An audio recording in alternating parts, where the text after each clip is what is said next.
दोस्तों वैसे तो पश्चिम बंगाल में विधानसभा चुनाव में अभी काफी वक्त है। काफी वक्त मतलब 2026 में होने हैं, अभी टाइम है इसमें। लेकिन इससे पहले ही जो पश्चिम बंगाल की राजनीति है और रणनीति है उसको लेकर सवाल भी उठ रहे हैं और कई सारी उसमें उथल पुथल भी हो रही है। अब आप सोच रहे होंगे कि यहाँ पर उथल पुथल कौन से हो गई। तो सबसे बड़ी बात यह है कि जो बीजेपी ममता बनर्जी को टक्कर देने के लिए कुछ ना कुछ नई रणनीति अपना रही है, उसी पश्चिम बंगाल में बीजेपी अपनी पैठ बनाने की कोशिश के दौरान ही बड़ा झटका खा गई। उसे लगातार झटके लग रहे हैं और अब जो है हल्दिया से बीजेपी के विधायक हैं तापसी मंडल, उन्होंने टीएमसी का दामन थाम लिया बीजेपी का साथ छोड़कर। वह 4 सालों से सत्ताधारी टीएमसी का दामन थामने वाली चौथी विपक्षी विधायक है और उनके टीएमसी में जाने के साथ ही पश्चिम बंगाल विधानसभा में बीजेपी के विधायकों की संख्या गिरकर 65 पर आ गई है। अब बीजेपी छोड़कर टीएमसी में जाने वाले में मुकुल राय हैं, कृष्णा कल्याणी है, विश्वजीत दास जैसे नेता शामिल हैं और इसके साथ अब तापसी मंडल भी हो गई हैं। अब तापसी मंडल का टीएमसी में जाना इसलिए भी बीजेपी के लिए बहुत बड़ा झटका माना जाता है क्योंकि तापसी मंडल हल्दिया में खासा प्रभाव रखती हैं और हल्दिया पूर्वा मेदिनीपुर जिले में एक महत्वपूर्ण इंडस्ट्रियल और फाइनेंशियल सेंटर है और इस क्षेत्र को आधिकारिक परिवार का गढ़ भी माना जाता है, अधिकारी शुभेंदु अधिकारी।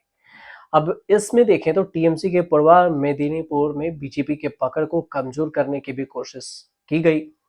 पूर्वा मेदिनीपुर में किस पार्टी पर कितनी सीटें हैं, अगर इसको देखें तो एक रिपोर्ट को देखना जरूरी होगा। एक रिपोर्ट छपी इंडियन एक्सप्रेस के अनुसार, उसने पूर्वा मेदिनीपुर में के जो जिले हैं उसमें 16 विधानसभा की सीटें हैं और इसमें से बीजेपी के पास 7 सीटें हैं और इन 7 सीटों में से शुभेंदु अधिकारी की नंदीग्राम विधानसभा सीट शामिल है।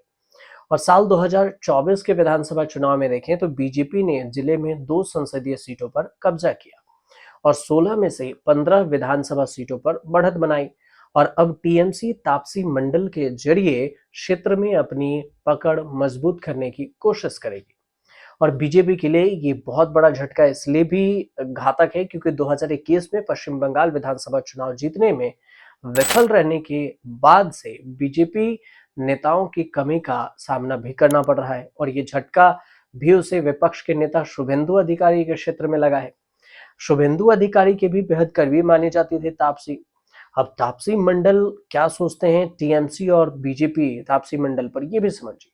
टीएमसी के जो सीनियर एक लीडर हैं उन्होंने एक चैनल को इंटरव्यू में बताया कि बीजेपी ने साल 2021 और लोकसभा चुनाव 2024 में पूर्वा मेदिनीपुर में अच्छा प्रदर्शन किया था और तापसी मंडल बीजेपी के सीनियर नेता शुभेंदु अधिकारी की काफी करीबी थी। उन्होंने भी उसी समय बीजेपी का दामन थामा था और तापसी मंडल की एंट्री से हमें सिर्फ संगठनात्मक और मदद मिलेगी, बल्कि हम शुभेंदु अधिकारी को भी काउंटर कर सकेंगे, ये बात उन्होंने कही थी। अब अभी भी जो हुआ तो टीएमसी के इधर सपोर्ट हो गया। दूसरी तरफ बीजेपी और शुभेंदु अधिकारी ने दावा किया है कि तापसी मंडल के जाने से उन पर कोई प्रभाव नहीं पड़ने वाला है। शुभेंदु अधिकारी का ये भी कहना है कि इससे पहले मुकुटमणि अधिकारी, कृष्ण कल्याणी, विश्वजीत दास जैसे नेता भी टीएमसी में शामिल हुए, तो फिर क्या 2024 में जो लोकसभा चुनाव हुआ वो हम लड़े कि नहीं? लेकिन वे सभी बीजेपी से हार गए और लोग इसे तापसी मंडल के पार्टी बदलने को स्वीकार नहीं करेंगे। अब तापसी मंडल के पास कोई संगठनात्मक ताकत नहीं है और इससे हमें कोई फर्क भी नहीं पड़ने वाला, यह शुभेंदु अधिकारी का कहना है। अब कौन है तापसी मंडल, ये समझिए। तापसी मंडल ने अपने सियासी करियर की शुरुआत सीपीआईएम से की थी और वह साल 2011 में हल्दिया नगर पालिका में पार्षद चुनी गई थी। साल 2016 में लेफ्ट पार्टियों ने उन्हें आरक्षित सीट हल्दिया से चुनाव में उतारा और तब वह चुनाव जीती सीपीआईएम के 30 विधायकों में से एक थी। पूर्वा मेदिनीपुर में वह सीपीआईएम के टिकट पर जीती एकमात्र विधायक थी। इसके बाद बीजेपी में गई। अब बारी आई 2020 की तो तापसी मंडल बीजेपी में शामिल हो गई और तब उन्होंने ये कहा था कि वह टीएमसी और उसकी राजनीति से लड़ना चाहती है। शुभेंदु अधिकारी ने भी उस समय, जिस समय तापसी मंडल हुई थी, तो बीजेपी का ही हाथ थामा था 2020 में। अब 2021 विधानसभा चुनाव में उन्होंने टीएमसी के प्रत्याशी को 15,000 वोटों से हराया था और अब तो ऐसे भी है कि तापसी मंडल का जो हल्दिया में एक मजबूत संगठनात्मक आधार भी है और कार्यकर्ताओं की एक समर्पित टीम भी है। यहाँ पर काफी मजबूत टीम मानी जाती है। अब तापसी मंडल के जाने से बीजेपी को तो झटका लगा ही है, लेकिन बीजेपी के अंदरूनी जो लोग हैं उनका कहना है कि पिछले साल लोकसभा चुनाव में तापसी मंडल ने कलकत्ता हाईकोर्ट के जज से राजनेता बने अभिजीत गंगोपाध्याय के तामलुक से उम्मीदवारी का विरोध किया था और गंगोपाध्याय जीत गए और तब से स्थानीय मुद्दों को लेकर दोनों के बीच में तनाव बना हुआ है। और एक तीखे बयान में गंगोपाध्याय ने यह भी कहा था कि तापसी मंडल एक भ्रष्ट नेता है जो अपनी जगह पर चलती है। तो कहीं ना कहीं बीजेपी के अंदर पार्टी में मनमुटाव की बात थी और इसी वजह से तापसी मंडल बीजेपी छोड़कर टीएमसी में आ गए।